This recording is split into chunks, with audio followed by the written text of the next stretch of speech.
ہندوکش کی پہاڑی سلسلوں میں گرا چترال صوبہ خیبر پختونخوا کا سب سے بڑا ضلع ہے۔ اس کا کل رقبہ 14,850 مربع کلومیٹر اور 2017 کی مردم شماری کے مطابق اس کی کل آبادی تقریباً 4,14,000 افراد پر مشتمل تھی۔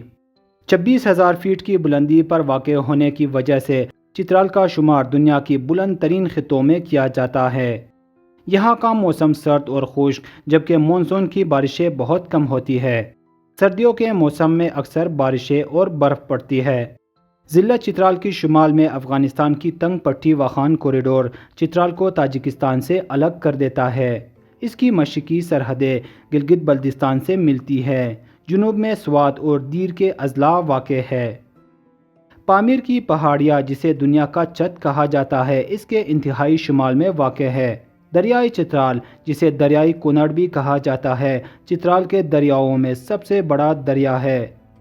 اس کا منبع چترال کے شمال میں واقع کوہ ہندوکش میں پگھلتے برف اور گلیشیئرز ہے۔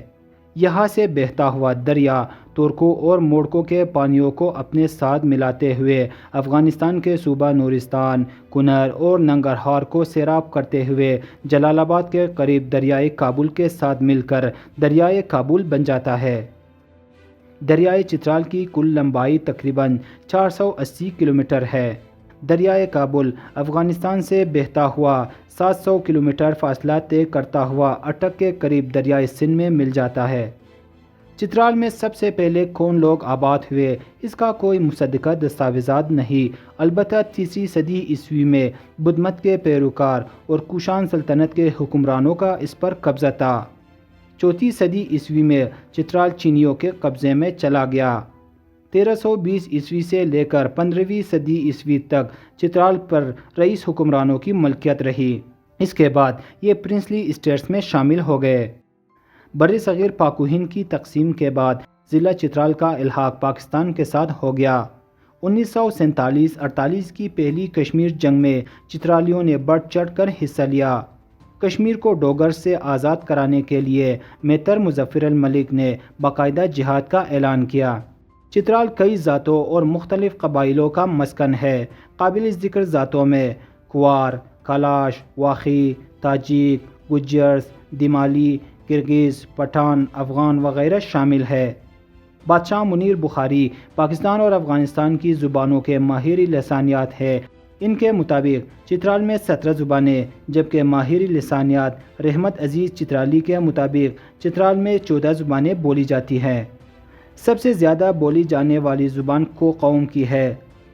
چترال کی 92% آبادی کو قوم پر مشتمل ہے، لہٰذا سب سے زیادہ بولے جانے والی زبان بھی کوار ہے۔ کوار قوم کے بارے میں کہا جاتا ہے کہ یہ آریائی لوگ ہیں جو کہ وسطی ایشیا، افغانستان اور کشمیر سے آ کر یہاں آباد ہوئے ہیں۔ کوار قوم مسلمان ہے، زیادہ تر سنی جبکہ چھوٹا طبقہ اسماعیلی شیعہ مسلک سے تعلق رکھتے ہیں۔ کوار زبان چترال کے علاوہ سوات، گلگت، شیلان افغانستان، چین کے سنکیانگ صوبہ اور ہندوستان کے چتور میں بولی جاتی ہے۔ کوار کے بعد دوسری سب سے بڑی زبان کیلاشا ہے۔ ضلع چترال دراصل کیلاش وادی اور کیلاش قوم کی وجہ سے مشہور ہے۔ یہ 6,000 افراد پر مشتمل کیلاش قبیلے کی مادری زبان ہے۔ تیسرے نمبر پر ہے دمیلی زبان جو کہ لوور چترال میں بولی جاتی ہے۔ دمیلی زبان بولنے والوں کی تعداد 10,000 ہے۔ ان کے علاوہ کاٹھی یا شیخانی، واخی، فارسی یا دری، یتغا، کوہستانی، گجری، پشتو، پلولا، کرغزی، سرقولی اور کمروٹی زبان شامل ہے۔